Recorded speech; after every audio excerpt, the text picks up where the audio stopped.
Има значение дали едно лице, дали един човек е публична фигура или е обикновен частен човек. Това е най-важното да се пази като баланс, защото демократичната държава е тази държава, в която публичните фигури, хората, които упражняват власт, са в много по-голяма степен прозрачни за обществото и за гражданите, а обикновените граждани са с добре защитени лични данни.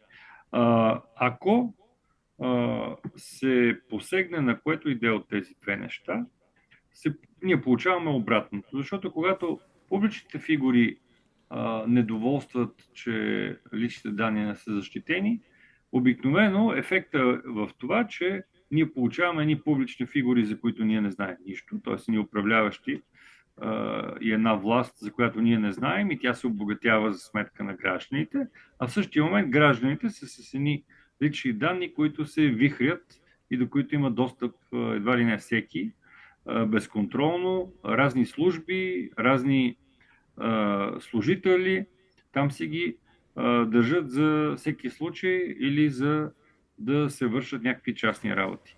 Така че това е най-важното в баланса. Повече достъп там, където са публични фигури и по-сериозна и гарантирана защита там, където са обикновени хора и да не става обратното.